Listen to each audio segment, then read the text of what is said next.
The network has been very good at addressing questions of importance to Aboriginal communities and supporting Aboriginal researchers and expanding the capacity of higher education and the research community in Canada in Aboriginal forestry. We use the research to develop recommendations to TOCO that instead of taking all of the wood in this year's harvest, that they go to what's called a modified 3-pass harvest system.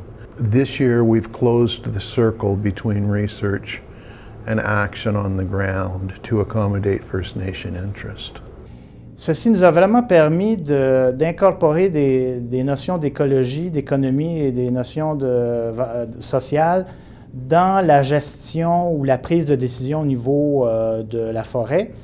Et en économie, on a utilisé une approche relativement nouvelle d'options réelles qui permet d'évaluer à quel moment on doit arrêter l'exploitation forestière pour minimiser le plus possible les chances que les populations de caribous vont diminuer. Et ça donne un genre de résultat très important puisque le caribou dans ces régions-là est une valeur qui est très importante. Donc, on peut déterminer à quel moment on devrait arrêter de couper, à quel moment l'habitat est assez perturbé pour avoir un haut niveau de certitude que le caribou ne va pas être menacé par ces perturbations-là.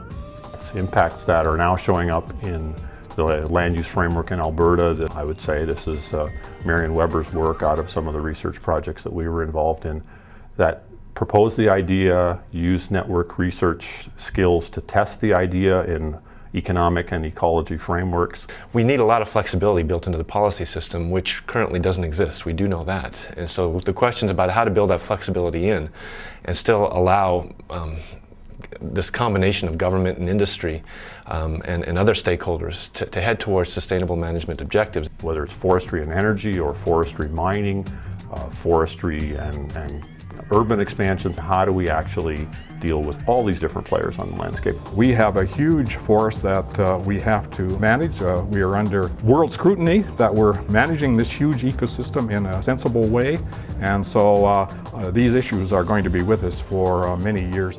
We've had young people who have been trained in this interdisciplinary, cross-partner approach. So they're comfortable in working with networks, they're comfortable working across disciplines, working with forest industry or energy industry or governments or Aboriginal people.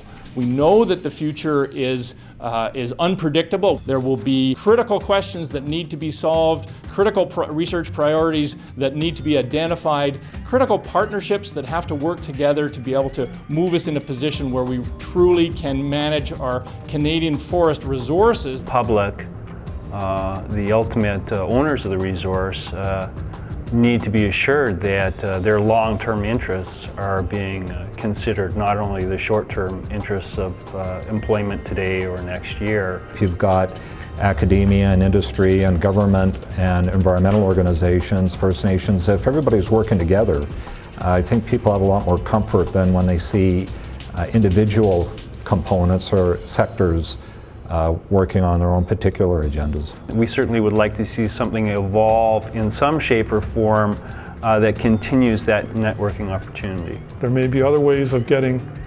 the multi-stakeholders together to talk about these issues.